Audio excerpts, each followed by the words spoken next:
The following is an exclusive presentation of WI Garden Media, the voice of Garden Talk Radio.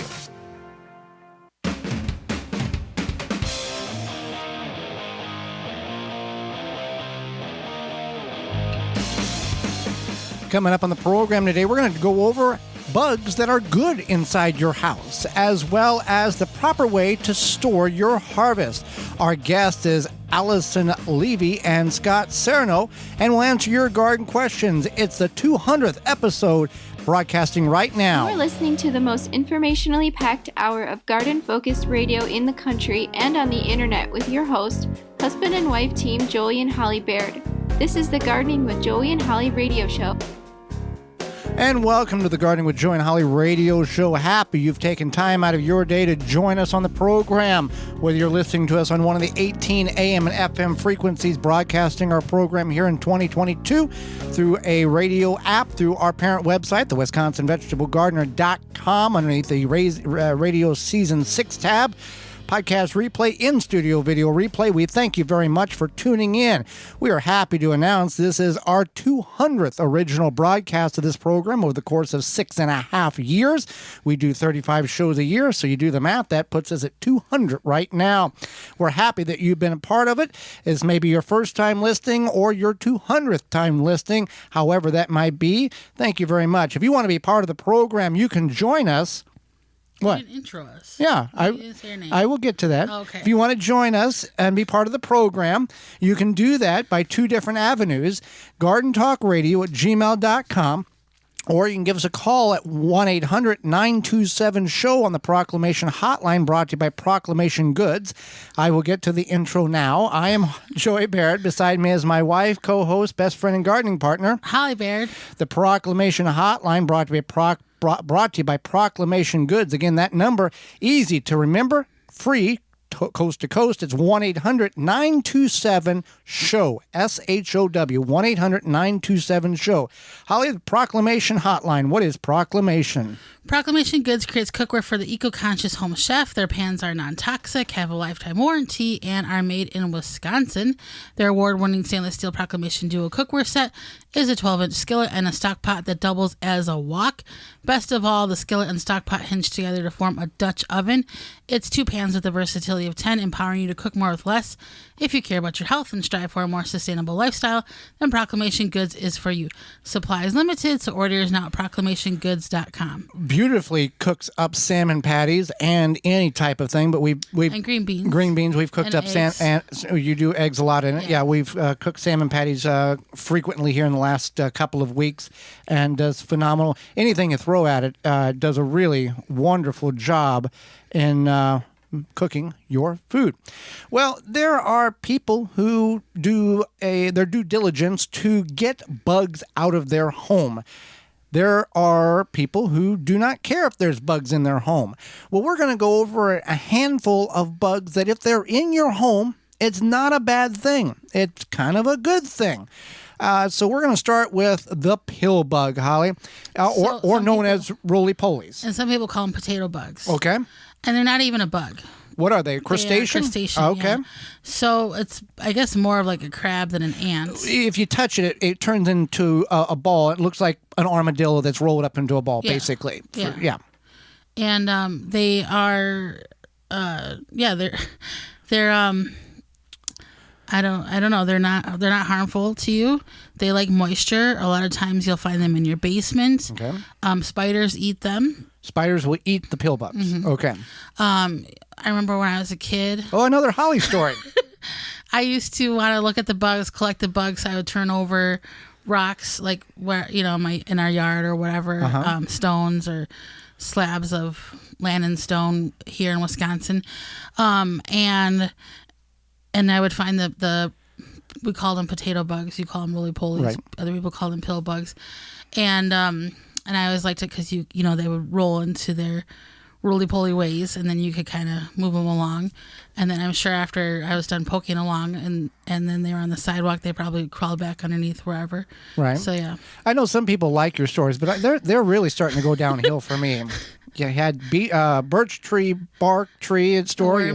Worms. And now you got pill bugs. I was a very curious child. Okay. And I just like to explore around me, and I am not impressed. roly-polies were one of those things that if you lifted the rocks, you could find them. Well, but they're not dangerous. They're not going to bite you if they're in your home. No, they're fine. They're not going to do anything. They're pretty harmless, and they don't spread diseases. They don't contaminate foods. If you do have, they like organic type garbage. So like maybe if you have some things are not as clean as they should be. Yeah, or like I don't know. I've never seen them in our house, and we have all these plants. Right. So I'm not really sure if maybe if you live in a more damp climate, you might find them more in your home or in your basement. Yeah, and a very unique feature of these crustaceans is their ability to safely remove heavy metals from your soil. So if you have them in your garden, have them in your containers, that's good. Even if you don't have heavy metals, if you haven't got a soil test or you know there's lead or whatever in the soil, they can remove that from your soil. So a very beneficial aspect of them. If you find them, I mean, some people are probably going to kill them, but you can put them outside if you really want to. Silverfish. The silverfish is another one in which you can find in your home. Holly, what is the characteristics of this? Well, they're kind of a silvery color. They have kind of a fish shape. I think they have little antennas. Yeah. They date back to the Paleozoic era. So in 400 million years, they haven't changed much, and you'll find them a lot in your bathroom. I found a couple in the bathroom recently. Well, maybe more in the spring. They also like moisture. And then our cat, he found one on the wall the other day, and I don't know what happened to it. I'm sure he ate it. They're not harmful to humans. They can cause damage to clothing, books, paper, food in particular. The wallpaper, silverfish leaves small holes in materials. Their bite and may also cause yellow staining on your clothes, but overall, not a terrible thing in your home. Yeah, I remember when I was a kid growing up. Here we go. It's not really a story. Oh, okay. But we did have silverfish sometimes, especially around the bathroom. Right. Yeah. The stink bug you may find in your home, and it is what is prevalent. I remember this. Prevalent whenever harvesting soybeans in the field, the hopper and the wagon. Is this a Joey story? It's just educational. Just that's educational. all. Yeah. And when you step on them or smash them, they do emit a very stinky aroma. Yeah. Now, they're native to China, Japan, Korea, and other Asian regions. They're invasive. Yeah. Yeah. So it was. It's one of those things. They're not harmful, but they are annoying. They do fly, and then if you have animals, as much as they may want to eat them or mess with them, I would not advise that to be healthy.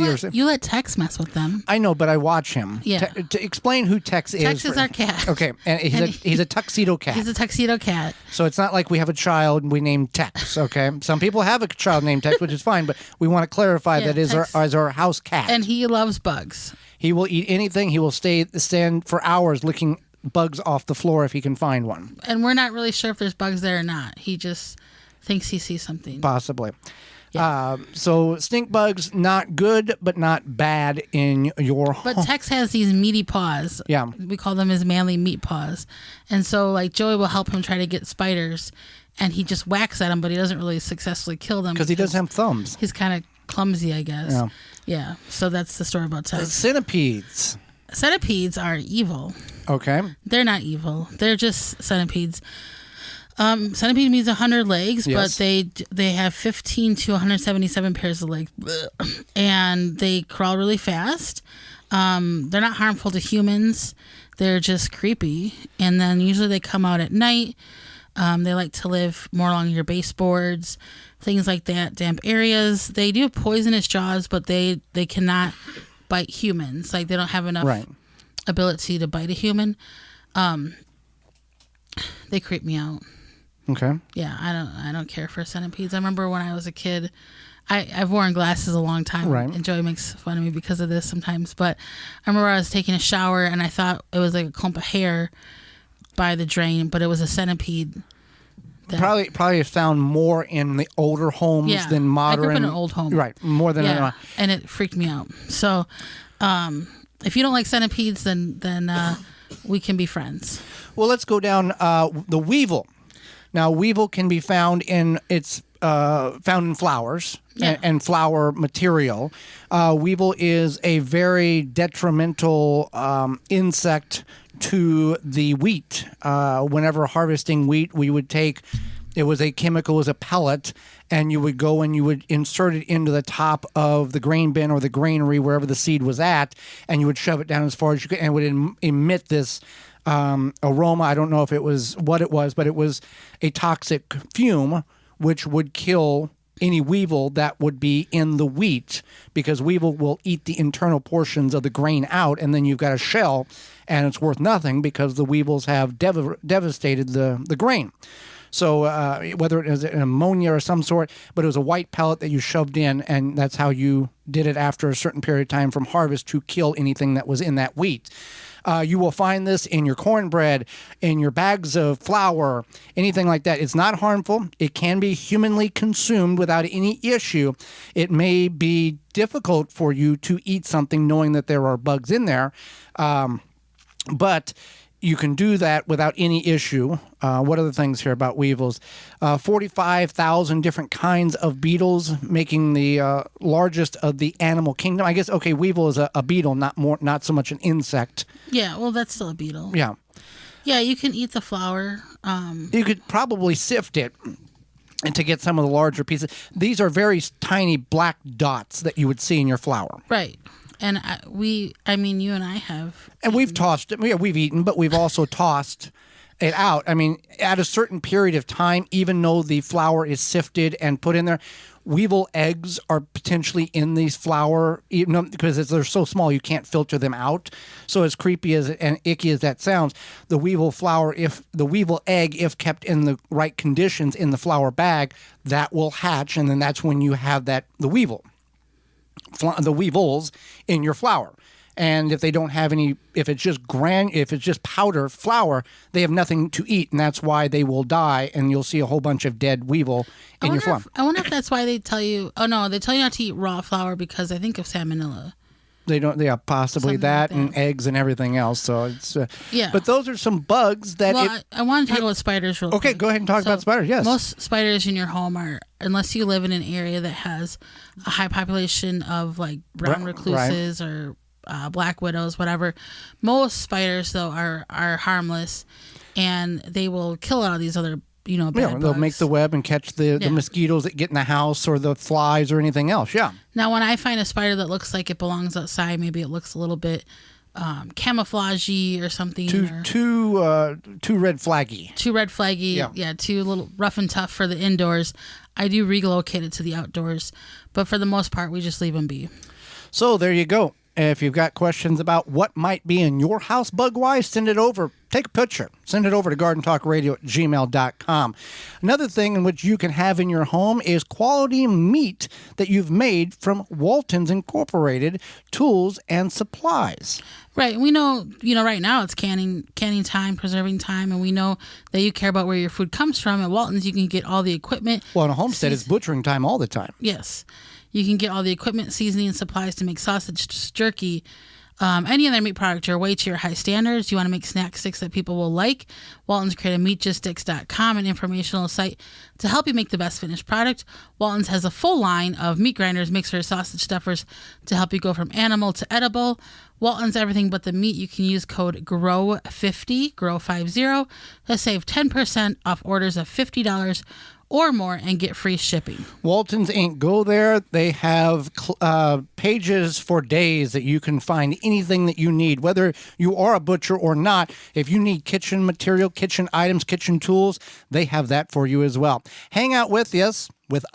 Moments away, we'll be discussing the proper way to handle and store the harvest that's coming out of your garden. You're listening to The Garden with Joey and Holly radio show. Got a question for Joey and Holly? Send it via email anytime to gardentalkradio@gmail.com. Pomona's Universal Pectin is a high-quality pectin that gels reliably with low amounts of any sweetener. If you're trying to reduce the amount of sugar in your diet, you'll love Pomona's Universal Pectin. Now you can make healthy homemade jams and jellies sweetened to your taste.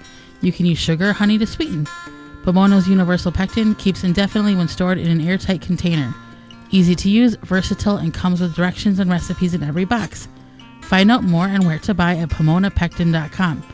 Also available at natural food stores and online. Japanese beetles show up in summer for a feeding frenzy in your garden, and they are the worst party guest, feeding on leaves, then laying eggs in your lawn for next year. Japanese beetles can decimate your plants and trees. Protect your plants with Japanese beetle traps from Rescue. New this year, Rescue has refill lures to use the same trap again the next year. Made in the USA by the makers of the popular Rescue Fly and Yellow Jacket traps. Learn more at rescue.com. That's RESCUE.com.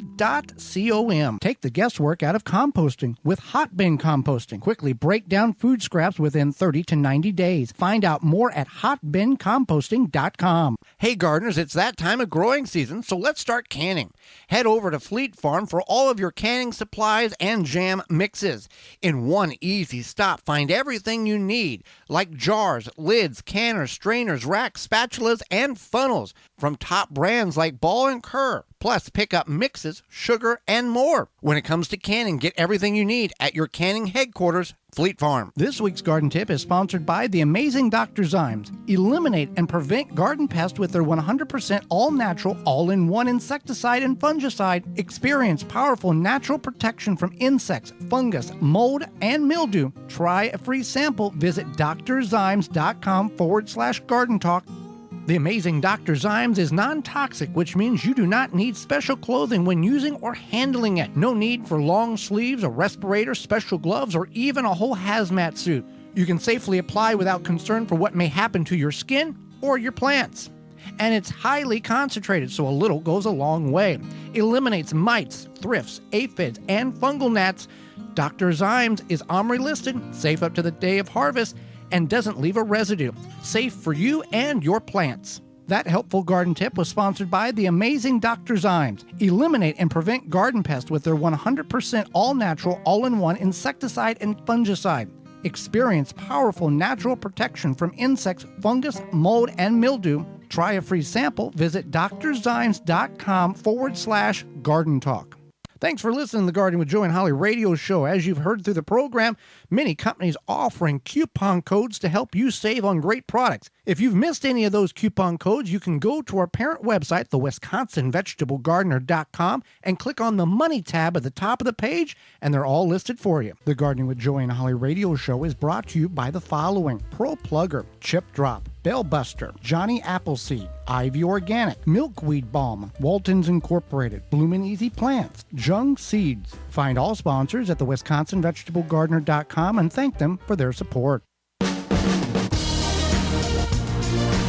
Welcome back to the Gardening with Joe and Holly radio show. It's our 200th broadcast of this program over the course of 6.5 years, 35 shows a year. We thank you for being a supporting listener of the program and just being with us for the show. Holly, got a question for you. Okay. A lot of people plant trees, shrubs, that type of thing, right? Yes. And those are not cheap investments, right?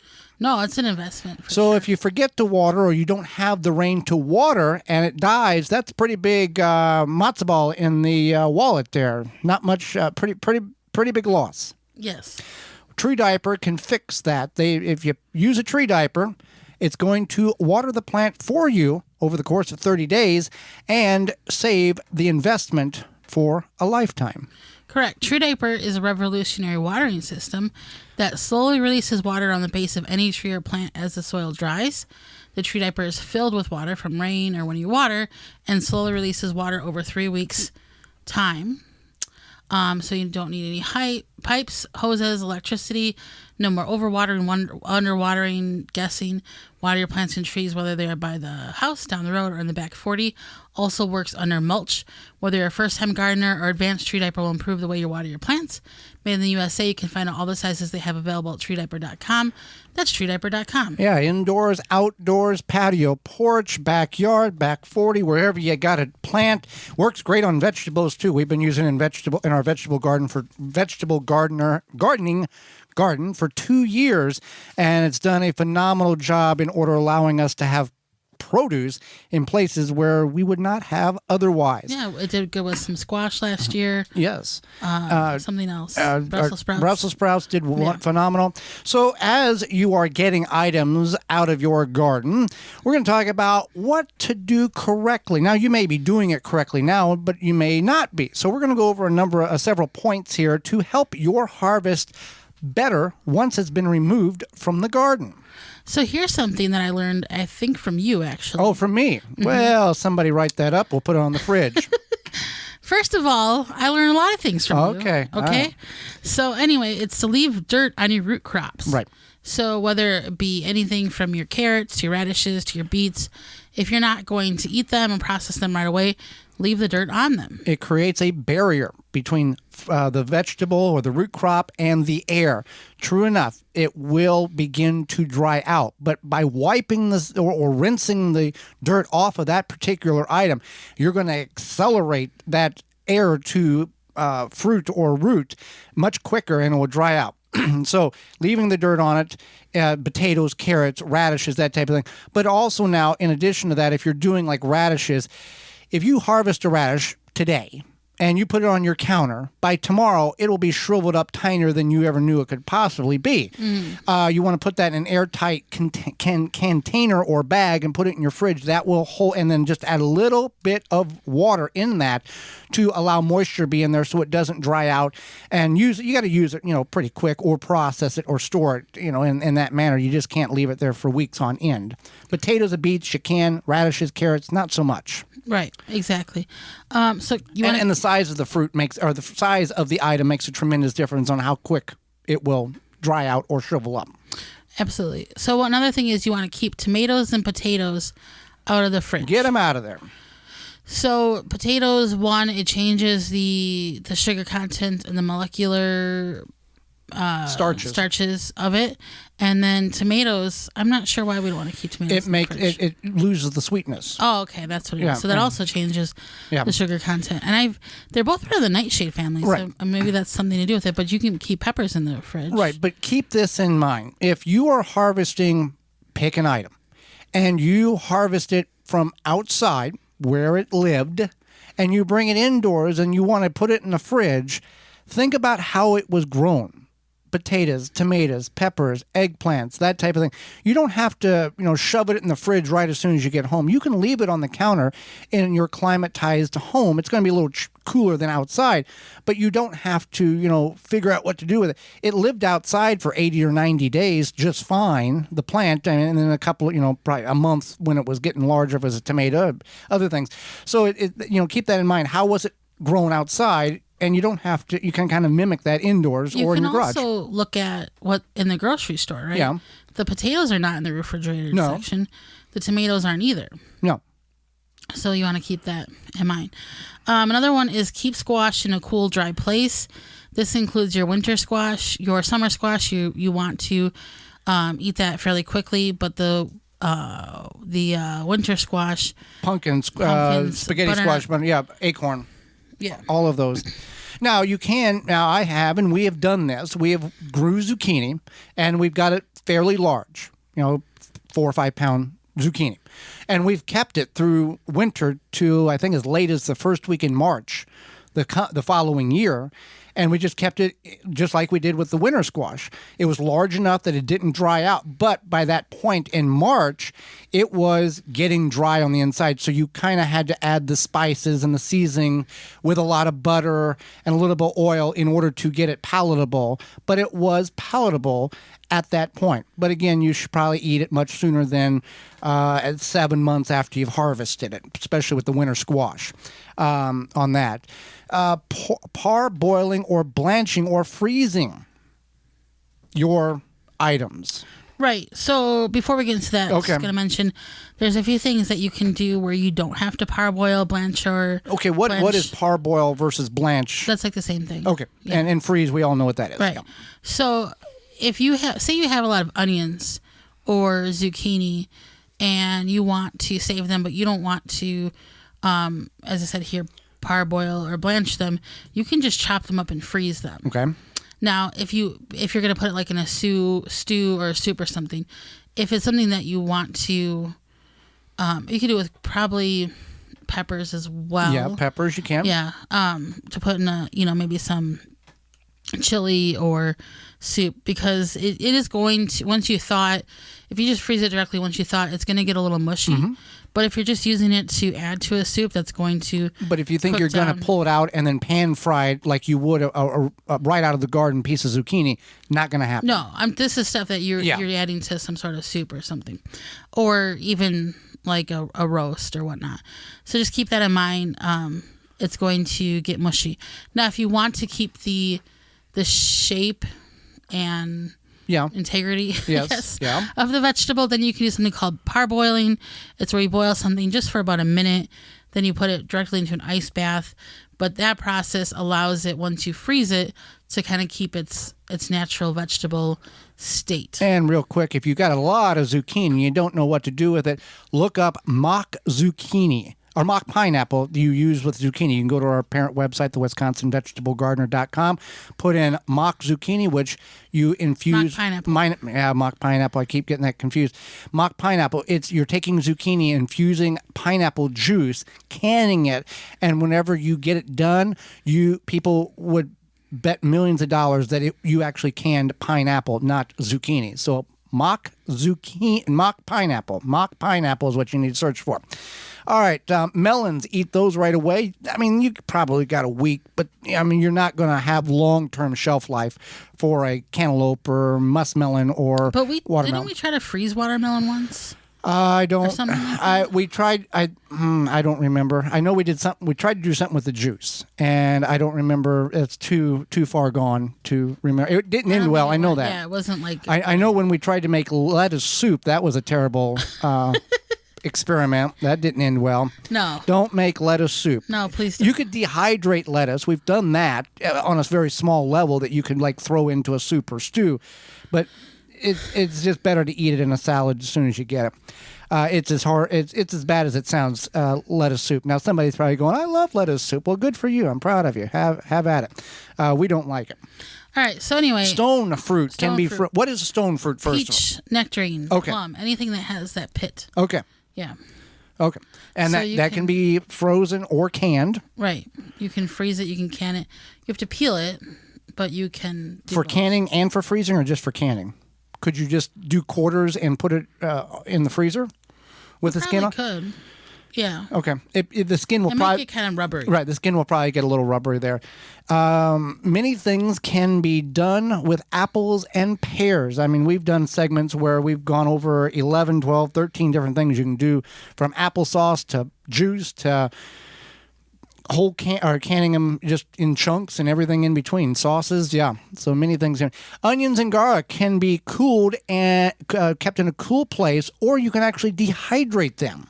Now, if you're going to dehydrate onions to turn them into the stringy onions you would put on top of green bean casserole, during Thanksgiving, it's identical. However, you want to make sure you do this in a ventilated area, attic, garage, barn. If you got in-laws in your house that you want gone, that would be the time you would want to do this, because it will infuse the entire house. Holly, you remember this. We did this in the kitchen, and we very quickly had to we had to move it to the attic, which we have a stairway to the attic. It was intense. It was intense, yeah. Yeah. It was a very loud. It was a loud smell. But the dehydrated onions were phenomenal. They were great. They were. Yes. And you can do the same thing with garlic and turn it into garlic powder. So keep those in mind. There were some things. What did we do with those dehydrated onions? I'm sure we ate them. Yeah. Why wouldn't we have? No, but I feel like we did something. Like a dish. Perhaps. I don't know. Well, perhaps you've got Japanese beetles in your yard. It's summertime. We're still in summer. It's still hot. And the Japanese beetles are not leaving us yet. So they're wreaking havoc on your garden. So let's take care of them with some Beetle Gone, Holly. Yeah, if you're looking to successfully control beetles without damaging the environment, look no further than Beetle Gone from Phylum Bioproducts. Derived from a naturally occurring soil bacteria, Beetle Gone is the only organic solution that successfully controls beetle invaders. Just mix the powder with water and spray it on your plants. Once ingested, the targeted pests will stop feeding and die. And since it's an organic BT product that you know is a great choice to use on your fruits and veggies in addition to your ornamental flowers and trees. Not only does Beetle Gone work, but it is the only product that is safe to be used around beneficial insects such as ladybugs, butterflies, and bees, and has zero water toxicity. Beetle Gone from PhylumBioproducts.com. That's BeetleGone.com. It's a win-win for everybody except for the Japanese beetles, which is who you want to lose. You can use coupon code GardenTalk10 at checkout to save 10% on your order at BeetleGone.com. Again, that coupon code to get 10% off your order is GardenTalk10. Hang out with us. When we come back, our guest will be Allyson, Levy, and Scott Serrano, authors of a brand new book. You're listening to the Gardening with Joey and Holly radio show. Have a garden question? Give Joey and Holly a call now or anytime 24/7. Just dial 1-800-927-SHOW. If you can't get through, leave a message and they will call you back. Call now 1-800-927-SHOW. Do you have nuts or fruit in your yard? A Nut Wizard is a handy, effective tool that will pick up round or oval tree produce quickly and easily, leaving debris behind for a clean harvest. A Nut Wizard tool saves your back and your time. Visit nutwizard.com for more information. Jung Seed Company is a family-owned and operated gardening company since 1907 with the largest selection of seeds and plants online. Use code 10TG22 to receive 10% off your order at jungseed.com. That code again is 10TG22. Chip Drop is a website. You can sign up for free wood chip mulch delivery right to your door for free. Chip Drop connects homeowners and gardeners with tree services who are trying to get rid of their wood chips. You can also sign up to get free logs and firewood. Go to chipdrop.com to learn more and sign up for a free account. A non-selective herbicide that is also USDA certified? You bet. No More Weeds by Naturally Green Products. The same great company that brings you no more bugs, no more weeds. Kills weeds with no harsh chemicals, no glyphosate. No More Weeds is a commercial-grade vinegar base with a proprietary sticking agent. Great around pools, decks, patios, etc. Visit natgreenproducts.com, enter promo code WEEDS, WEEDS, and buy 3 1-gallon size units. Get the 4th one free. Thanks for listening to the Gardening with Joe and Holly radio show. As you've heard through the program, many companies offering coupon codes to help you save on great products. If you've missed any of those coupon codes, you can go to our parent website, the WisconsinVegetableGardener.com, and click on the Money tab at the top of the page, and they're all listed for you. The Gardening with Joe and Holly radio show is brought to you by the following: Rootmaker, Dripworks, Pomona Universal Pectin, Phylum Bioproducts, Tree Diaper, Chapin Manufacturing Incorporated, Deer Defeat, Water Hoop. Find all sponsors at the WisconsinVegetableGardener.com and thank them for their support. Welcome back to the Gardening with Joy and Holly radio show. It's our 200th episode over the course of 6 years. Happy that we have achieved this goal, and hopefully there's many more years to come, as well as Simple Grow. Simple Grow is a product in which you can put and feed around your plants or grow plants in. It's 100% worm castings. Are you worrying about your plant growth? Provide your plants with what they need to grow their potential. Simple Grow offers 100% organic worm castings at simplegrow.com. Unlike other worm casting products, when you order from Simple Grow, you're getting 100% organic worm castings, not filler plus castings. You can promote your ideal soil structure and aeration with Simple Grow all-natural odor-free worm castings. There's only one ingredient, worm castings. No chemicals or additives will seep into your food. It doesn't smell like other fertilizers for indoor and outdoor use. By the bag, bundle, or truckload. Check out what Simple Grow 100% worm castings can do for your plant and order today at simplegrow.com. Yes, sir. Yes, ma'am. And yes, gardener. You can get your plants happy and healthy and get them growing better with Simple Grow from simplegrow.com. Well, Holly, let's go to the Proclamation Hotline, brought to you by Proclamation Goods, and bring in our guest for this week. Allyson, Levy, and Scott Serrano are the co-founders and directors of the Hortus Arboretum and Botanical Gardens in Hudson Valley, New York. They also are authors of a new book, Cold Hardy Fruits and Nuts. Welcome to the program. Thank you for having us. Yes, thank you for inviting us on the show. Well, we are excited to have you on. We're going to learn some things here.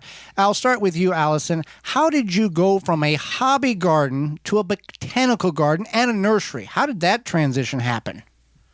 Well, actually, it kind of just happened, to be honest with you. We started planting originally for artwork, and we were putting plants in. I was doing it for seeds and flower petals and leaves. Scott was interested in entomology and was attracting certain insects. And there was a point in time that I realized that we were putting in the same plant just in different areas of our property. And that was one of the moments where we realized that perhaps we should be planting a little bit more diversely and have multiple cultivars of several different types. And that was the point where we just started organizing and being really thoughtful about the plants that we were getting. So technically we're a level 2 arboretum, which means that we keep pretty good records about the woody taxa that we have in the gardens. Although we're not per se a nursery, we always have plants that we're propagating, and that's partially for those plants help the nonprofit garden and help us keep things maintained and have a small staff. Well, I guess what I would say is, and you can correct me, some of the best destinations are journeys that you didn't know you were going in that direction. Exactly. It's that one step forward and then, oh, look what we have here. Right. So yes, you said that very well, Joey. Fantastic. So Scott, what is the ecosystem like in your garden altogether, and what type of plants do you have throughout? Is there a theme? Is it varied? Tell us more about it.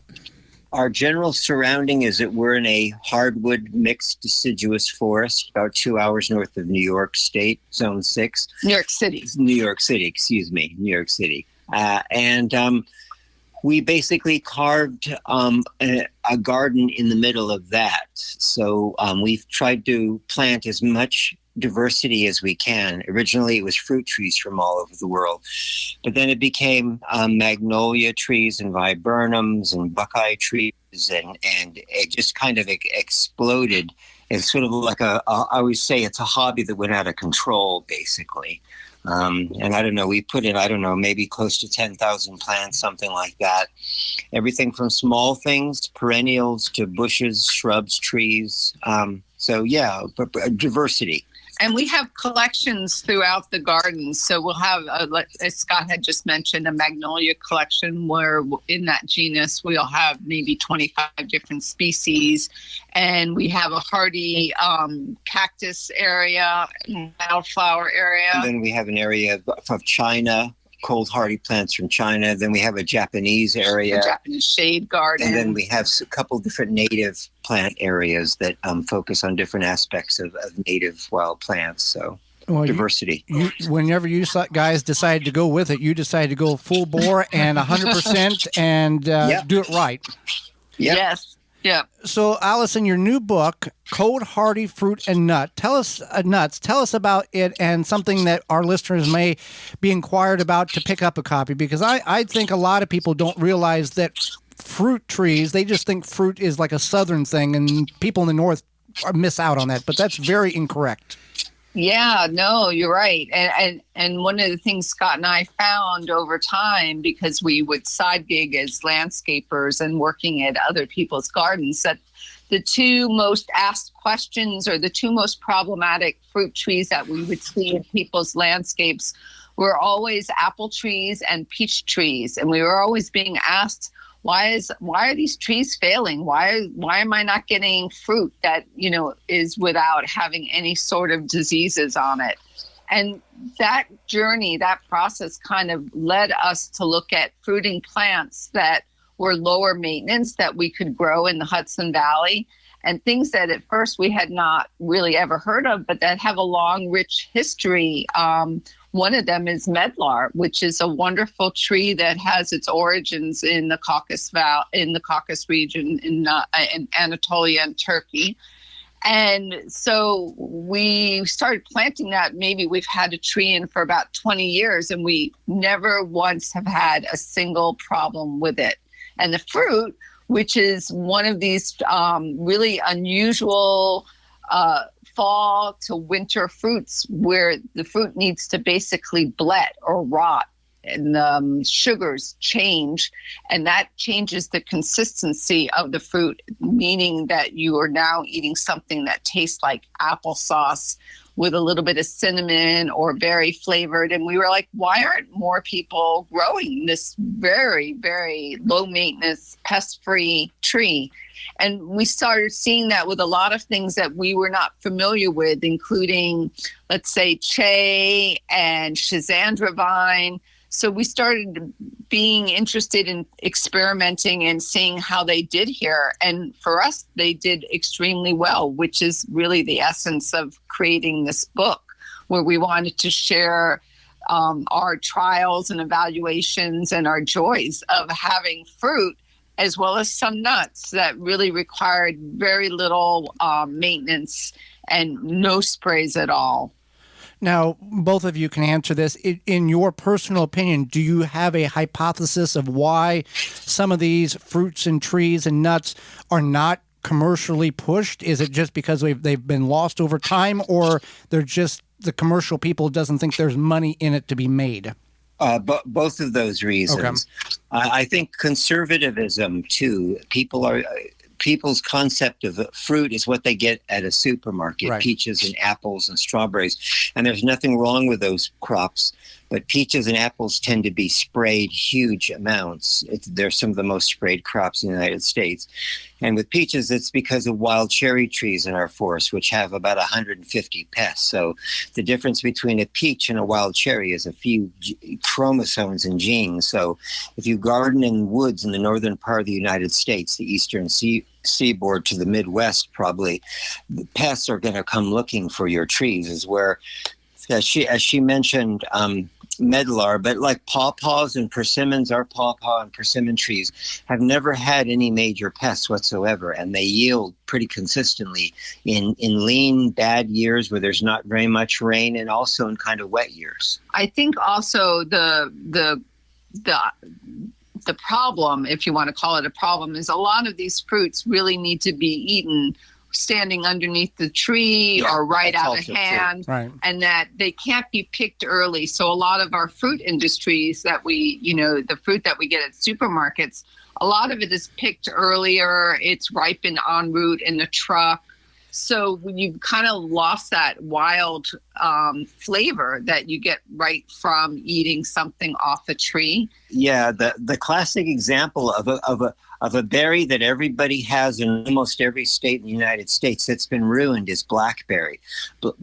Dead ripe blackberries are extraordinarily delicious and rich and sweet and wild, and those need to be picked when they're disintegrating in your hand. That's when the sugar is high, and you cannot do that in a supermarket. So blackberries are picked underripe and sent to supermarkets. So we've had people try some of our blackberries who've only tasted them out of supermarkets and think they are flavorless, kind of plastic tasting stuff with no flavor. And when you have a dead ripe blackberry, it's quite extraordinary. Something as simple as that can be incredibly delicious. We, as Americans, we have a false palate of what things we think taste like. Yeah.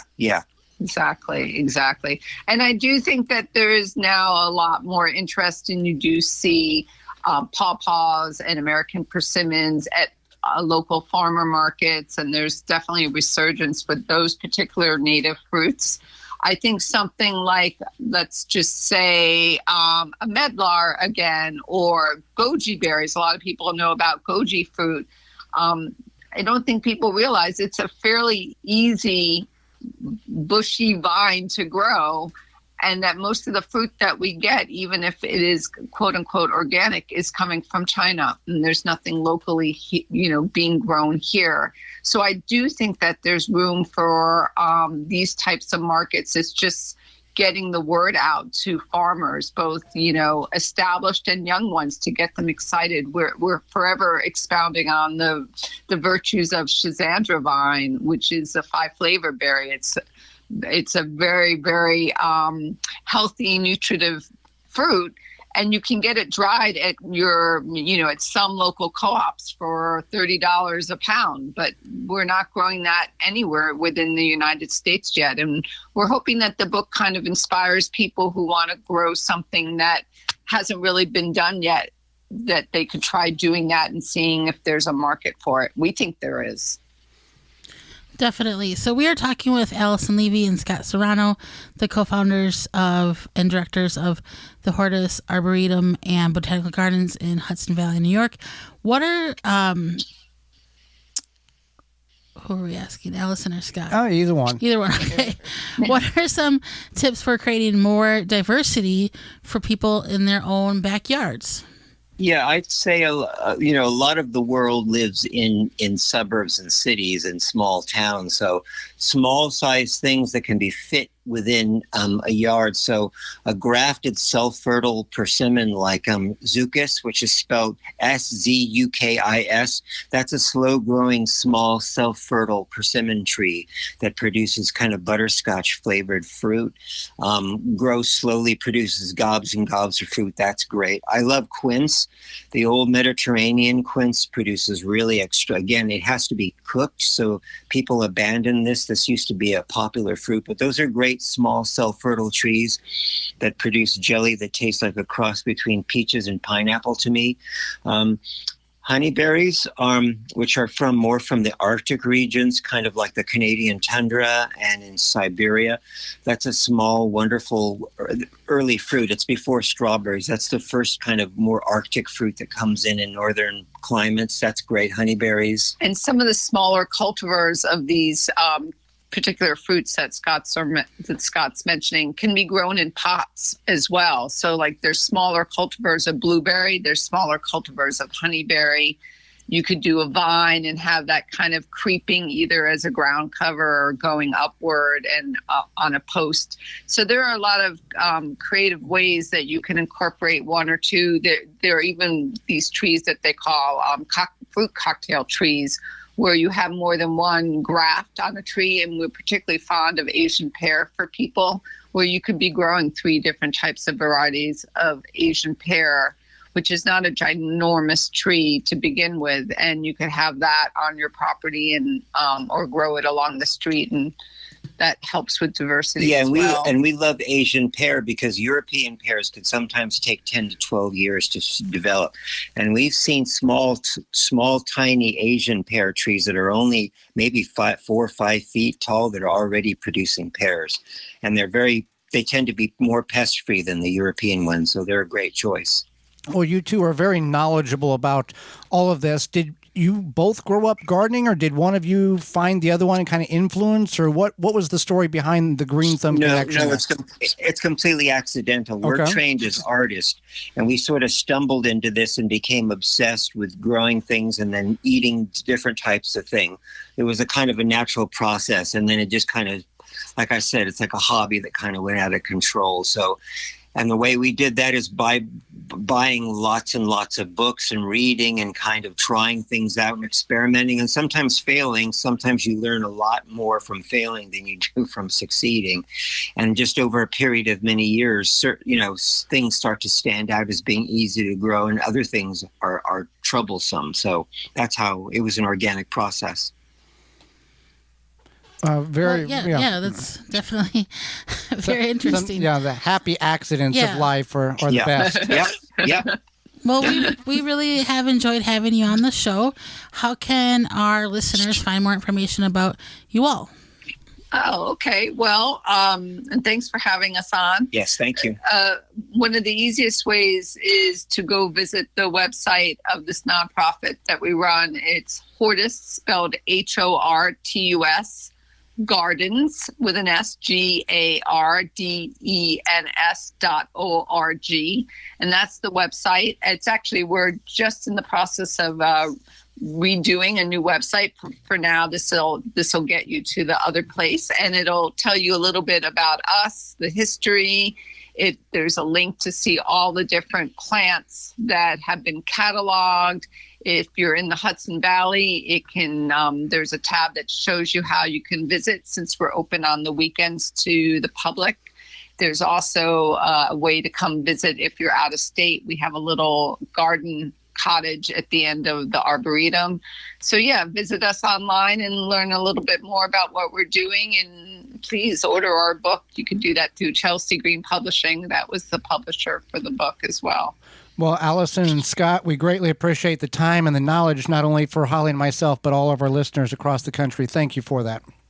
You're welcome. Thank you so much for your interest. Absolutely. And when we come back, it's your garden questions, our garden answers. You are tuned in to the Gardening with Joy and Holly radio show.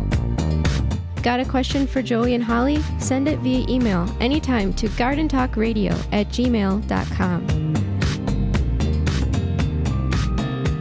Protect your plants from damage with the 3-in-1 Plant Guard and Special Blend Fertilizer. Visit ivorganics.com. Use promo code RADIO10 to save 10% off your order. Brought to you by Blue Ribbon Organics, providing locally made organic compost and soil blends for gardens, farms, landscaping, and more. Visit blueribbonorganics.com or call 262-497-8539 to find their products nearest you.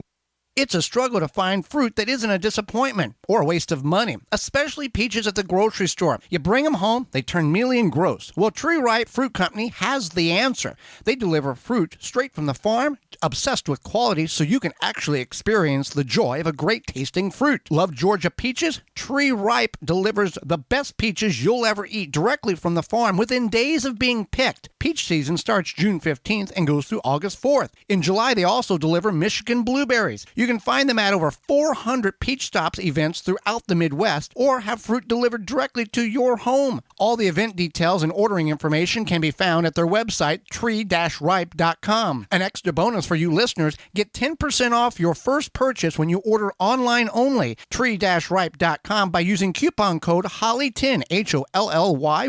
A little bit of summer is what the whole year's all about. Barbecues, parties with friends. The fun is endless, unless the sun or thunderstorms have damaged your outdoor furniture. Keep it looking brand new with custom protective covers from coversandall.com. They have fabric choices for days that are 100% waterproof, coated to protect against sun, and can be custom designed for any size or shape, and placing or removing them. Easy peasy. Visit coversandall.com and use code GARDEN25 at checkout to save 25% on your purchase. Thanks for listening to the Gardening with Joy and Holly radio show. As you've heard through the program, many companies offering coupon codes to help you save on great products. If you've missed any of those coupon codes, you can go to our parent website, the WisconsinVegetableGardener.com, and click on the Money tab at the top of the page, and they're all listed for you. The Gardening with Joy and Holly radio show is brought to you by the following: Tree Ripe, Covers and All, Ironwood Tool Company, Timber Pro Coatings, Blue Ribbon Organics, Natural Green Products, Algae Men, Dr. Zyme, Happy Leaf LED, Rescue, Big Tool Rack, Hot Bin Composting, Proclamation Goods. Find all sponsors at the WisconsinVegetableGardener.com and thank them for their support. Welcome back to the Gardening with Joy and Holly radio show. It's our 200th episode. We've said that every time we've come back, but we're proud of that. If you've got a question, it's time for question and answer time. You can certainly send that over to gardentalkradio@gmail.com. That's gardentalkradio@gmail.com. Or if you'd like to give us a call, you can certainly do that on the Proclamation Hotline, brought to you by Proclamation Goods. That number is toll-free, coast to coast, 1-800-927-7469. 1-800-927-7469. Or you can just 1-800-927-1-800-927-SHOW. Proclamation Goods creates cookware for the eco-conscious home chef. Their pans are non-toxic, have a lifetime warranty, and are made in Wisconsin. Their award-winning stainless steel Proclamation Duo cookware set is a 12-inch skillet and stock pot that doubles as a wok. Best of all, the skillet and stock pot hinge together to form a Dutch oven. It's 2 pans with the versatility of 10, empowering you to cook more with less. If you care about your health and strive for a more sustainable lifestyle, then Proclamation Goods is for you. Supply is limited, so order yours now at proclamationgoods.com. Yes. I'm really proud of us. This is our 200th show. 200 shows, self-funded through sponsors over the course of the last 6 years. We would not be able to do this without the number of sponsors that have supported the program. Some are still with us from season 1. Others have been with us for a number of years. And some come and go as they feel it's necessary to be on the show and take a year off. So without them, we can't do this. So let's go with this question. It's sponsored by Fleet Farm and fleetfarm.com, Holly. I planted spaghetti squash, and I don't have spaghetti squash. Something's happened here. I've got a cross of something. I did plant it in here, zucchini and pumpkins. Could that be the reason that I don't have what I think should be spaghetti squash? Yeah, you most likely have a cross of zucchini and pumpkin with that spaghetti squash. And then... That doesn't mean that it happened this year. This was already in the seeds whenever you planted them. Now, if you saved seeds from last year and you had all of them growing in a very small area, that can happen. This is typically coming from the seed company or the farmer who makes the seeds. They have issues. I mean, the farm's only so big, so there can be some cross because they're all in the same family. The pumpkin, zucchini, squash, spaghetti squash are all in the same family. So you can have that cross happen where it looks supposed to be a spaghetti squash, but it's got the tendencies of a zucchini and some stripes of a pumpkin. So you can eat it. It's not going to be as tasty. It's not going to be as, you might have to bake it or boil it or whatever, but it can be consumed, but it's not going to be the flavor in which you think. So keep that in mind. It's not your fault. It's not your fault. No. Yeah, and it's kind of a hit and miss whether, I'm going to plant it and you don't know until it's growing or you harvest it. We had that last year with some spaghetti squash. So, all right, next question is, what time of year do I trim my Brussels sprouts? They're about 2.5, 3 foot tall right now. So you do this in early fall? Yeah, or when you see... kind of mid... Yeah, when you see the sprouts. When you see the sprouts form. So when you start to see those little sprouts, not the super teeny tiny ones, but once they get, less than marble size, then you want to top your sprouts. And you just take the top 6 inches of the plant off. It's going to look dramatic and bad, but you're stopping the vertical growth and focusing on the fruit development of that plant, the sprout, and it has worked every time we've ever done it. So don't be scared to top that plant off in order to get you good size sprouts. All right, Holly, can I safely can cantaloupe? I've got a ton of it coming out of the garden, which is a good thing. What do I do with it? Thank you. No, you cannot can cantaloupe. It would probably just be terrible. Well, cantaloupe was 93% water, it's 93% and it's water. just, you look at it and it falls apart, and you could probably dehydrate it. A candy. Yeah, like a candy. Well, can't you blanch it, or not blanch? You can flash freeze it, can't you? Chunk it. I think you can. Yeah. I'm not really sure what would happen once you thaw it. It'd be worth a try. You wouldn't lose, more like a frozen piece of fruit. You get these bags of fruit at the store, you can buy them, and they've got grapes and cantaloupe and honeydew all frozen in the bags. Now, I don't know how they prepare it at the factory. I don't know how they freeze it that way, but you could certainly freeze it in chunks. I have a really bad joke. Oh, well, okay. What did the one watermelon say to his watermelon wife? What did he say? Honey, we cantaloupe. We're already married. Okay. Okay. Next question. What would you recommend, plastic watering can or a metal one? Is there advantage or disadvantage to either or both? I think it really depends on where you live, where you keep your watering can, and do you care about your watering can? So we have both. Yes. And one was gifted. Our metal one was gifted from my mom to Joey. And then our plastic one, I think, was found like on the side of the road. Yeah, a couple of them were. Yeah. Metal ones can rust, and then they can get dinged. And then if you keep it in like an outdoor shed or garage, because of heat and cold and everything. Ours is galvanized, but we did find that it had a hole in it, and we did repair the hole. We got a video on that. It's got a couple of thousand views. Somehow it's a lot, quite interesting. But the only another thing to keep in mind is the weight. The weight, because there's 1 gallon, half gallon. I think there's like 3.5 gallon watering cans, or you just get a 5 gallon bucket. If you get a watering can, regardless plastic or metal, be sure the spout, the shower head, can be removed in some form or fashion. So when it gets clogged or particles get in there, you can take it off and flush them out of the actual unit, or get them cleaned out of the actual shower head, because the current one that we have, the metal one, does not have a removable spout on it, which you got to bang around and try to get the particles out if you have dirt in it or gravel or whatever was in the water barrel, that type of thing. So keep that. That's good to keep in mind. All right, what's our next question? What is the requirements to grow asparagus? I'm considering it next year and have no clue about it, where to purchase it or start or anything. Well, you can get the crowns. That's what they're called, the starts or the crowns, from a local garden center. In spring next year. Spring next year. Junk Seeds will have them. 10 TG22, 10 TG22 for 10% off your order. And you want to plant them basically as soon as the soil can be worked. Right. And then there's a whole process. You get the crowns, you dig a trench, you spread the roots out. I would recommend a 2-year crown over a 1 year, because you're not going to harvest anything substantially until about 4 years in. That's where we will be at next year. Oh yeah. Yeah, I can't believe it. And there's purple asparagus and green asparagus. The white asparagus is asparagus that has been grown and covered and basically no sun. So we grow the green, Holly, and we will have asparagus, and asparagus can last a long time. Many. It can last a long time. Some people move into homes and discover that they have asparagus growing. They've been mowing it over for years and realize what it was. Yeah. So there's it's definitely worth the time investment and the little investment that you're going to pay for the plants. Right. The starts. If you've moved into a property or you've bought land or whatever the case is, invest $200 or $300 or $400 in fruit trees, nut trees, and perennial plants, and just throw them anywhere on the property, because then you will regret it in 10 years if you didn't do it now. Because we would have, if we knew what we knew now, we would have done things very different, put a lot more perennials in the garden than what we had done, and now we're just trying to catch up. So that's that.